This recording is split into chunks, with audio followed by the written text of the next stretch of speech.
और मर्डर के बाद शूटर उमेश उदयगिरी अपार्टमेंट गया था और अपार्टमेंट के फ्लैट नंबर 601 में रह रहा था। और पुलिस को पहला सुराग जो मिला था वो बेऊर जेल से मिला था, जिसमें गैंगस्टर अजय वर्मा ने बताया कि आखिर किस तरह से इस पूरे हत्याकांड को अंजाम दिया गया था। और अजय वर्मा की निशानदेही पर ही ये उमेश नाम का शूटर पकड़ा गया। और साथ ही साथ उसके बाद उमेश ने बताया कि किस तरह से उसे मदद मिली थी, जिसमें 2 लाइनर शामिल थे जो मदद कर रहे थे। और तीसरा व्यक्ति उसे हथियार कहां और कैसे मिला इसके बारे में जानकारी दी गई।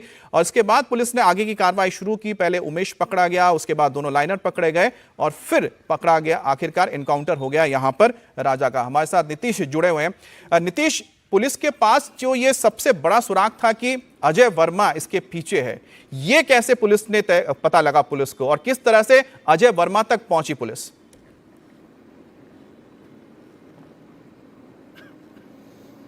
देखिए, शुरू में जब घटना का सीसीटीवी पुलिस को मिला और उसमें जो तस्वीरें नज़र आई, उसमें जो कदकाठी दिखा, उसके बाद पुलिस को संभावना इस बात की हुई कि कुछ दिन पहले पटना में ही मालसलामी इलाके में एक होटल संचालक की हत्या हुई थी। उससे उसकी कदकाठी मिलती थी। उसकी तस्वीरें भी सामने आई हैं। 24 जून के आसपास की वो घटना थी। और उस समय जब पुलिस को ये आशंका लगी कि ये उमेश उसमें शामिल है, तो उमेश के बारे में पुलिस को ये इस तरह की जानकारी थी कि अजय वर्मा के गिरोह के कुछ लोग जो हैं इसमें शामिल हैं। इसके अलावा पारिवारिक जो सूत्र हैं गोपाल खेमका के, उनके जरिए भी पुलिस को कुछ जानकारी मिली कि किन लोगों से उनकी क्या बात हो रही थी या कहीं कोई रंजिश की बात। हालांकि मीडिया के सामने ये बातें नहीं आई, लेकिन पुलिस ने ये जानकारी जुटाई कि इसमें कौन कौन लोग शामिल हो सकते हैं। और इसी सिलसिले में पुलिस बेऊर जेल पहुंची थी। और इससे पहले भी देखा गया है कि कई मामलों में जो जेल में बंद अपराधी होते हैं उनकी बड़ी भूमिका होती है प्लानिंग करने में। और इसलिए पुलिस वहां पर पहुंची, अजय वर्मा के पास पहुंची। और वहां जब पुलिस ने छापेमारी की थी तो 3 मोबाइल, कागज़ में लिखे कुछ नंबर, ये सारी चीज़ें पुलिस को मिली थी। फिर उन नंबरों को देखा गया। उन नंबरों का जो एक डंप डाटा है वो निकाला गया। गोपाल खेमका के आवास के आसपास जो नंबर उस समय एक्टिव दिख रहे थे उनको देखा गया। और सीसीटीवी फुटेज जब देखा जा रहा था, उस समय उमेश जब जा रहा था तो रास्ते में उसके मोबाइल की लाइट एक बार जल गई थी।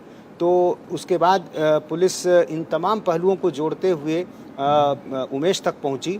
अजय वर्मा का शूटर उमेश है, ये पुलिस को जानकारी मिल गई थी। और यही कारण है कि उमेश को पकड़ना पुलिस के लिए सबसे बड़ी चुनौती थी। और उमेश को जब पुलिस ने पकड़ लिया, उसके बाद पुलिस को काफ़ी बड़ी जानकारी एक तरह से मिल गई, क्योंकि जब शूटर पकड़ा गया तो जाहिर है उसकी निशानदेही, उसके पूछताछ पर तमाम जो लिंक है वो पुलिस खंगाल सकती थी।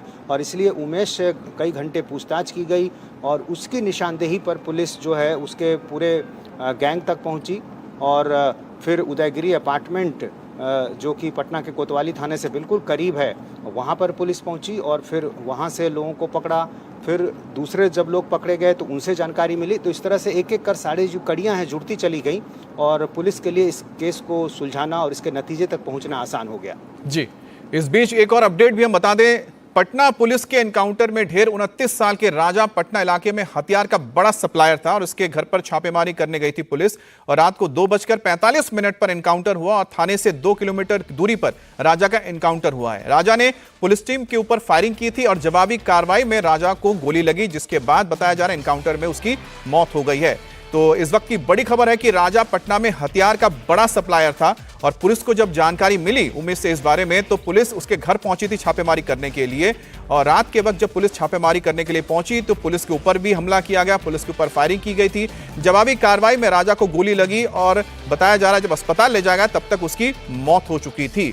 तो पुलिस को यह बड़ी कामयाबी हाथ लगी। लेकिन इस पूरे हत्याकांड में एक और जो नाम निकल कर आ रहा है वो है अशोक कुमार साव का, क्योंकि अशोक कुमार साव के ऊपर ही आरोप लगा है कि जो बिजनेस राइवलरी है उसी के चलते ये सुपारी दी गई। और इसमें फिर नाम आता है बड़े गैंगस्टर अजय वर्मा का, जिसने फिर शूटर हायर किया था। अब शूटर के पास जो हथियार पहुंचा था वो राजा की वजह से पहुंचा था। राजा बड़ा सप्लायर बताया जा रहा है पटना और उसके आसपास के इलाके में। रात को 2:45 पर पुलिस के साथ एनकाउंटर हुआ था जिसमें राजा मारा गया है। नीतीश, इस पूरे मामले अगर देखा जाए तो राजा का रोल था हथियार मुहैया करवाना। पुलिस राजा तक कैसे पहुंची और इसके बारे में पुलिस को क्या पहले से जानकारी थी कि इस इलाके में इस नाम का शख्स है जो हथियार दे सकता है, या फिर उमेश की गिरफ्तारी के बाद राजा तक पहुंची?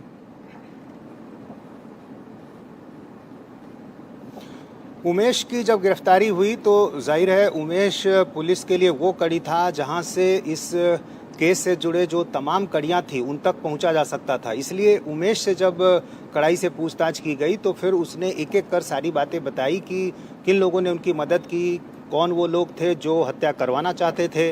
और इसलिए सबसे पहले उमेश का मिलना पुलिस के लिए एक बड़ी सफलता थी और उमेश ने ही ये जानकारी दी पुलिस को कि उसे हथियार जो है राजा ने मुहैया कराया था। और राजा का जब आपराधिक रिकॉर्ड खंगाला गया तो ये भी जानकारी मिली कि राजा पहले से आर्म्स एक्ट के एक मामले में वांटेड था। और जब पुलिस राजा को ढूंढते हुए उस इलाके में पहुंची जो पटना सिटी का इलाका कहलाता है माल सलामी का, तो वहाँ दमरिया घाट के पास वहाँ पुलिस के साथ उसकी मुठभेड़ हुई। पुलिस को देखते ही राजा ने फायरिंग की और जवाब में जब पुलिस ने फायरिंग की तो राजा उर्फ विकास वो मारा गया।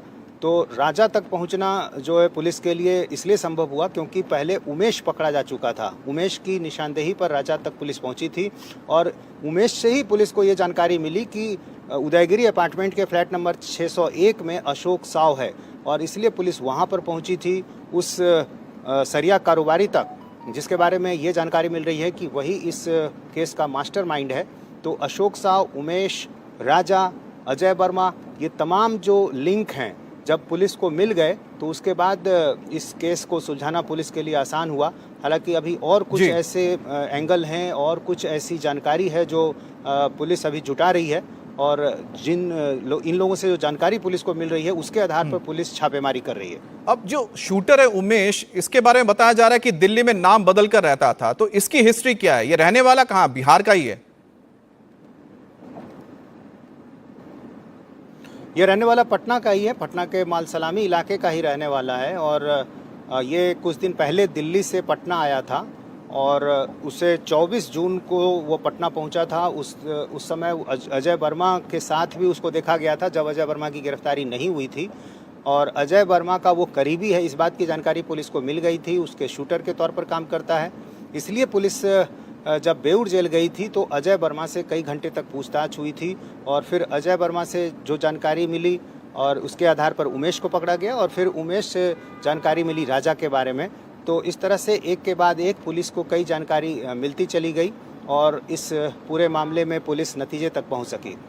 अच्छा, दूसरी बड़ी बात है कि जो अशोक साव है, इसके बारे में जो टिप मिला था, इसके बारे में जो जानकारी मिली थी, वो उमेश की गिरफ्तारी के बाद मिली थी कि किस तरह से उदयगिरी अपार्टमेंट में ये लोग छुपे हुए हैं या वहां पर मौजूद हैं?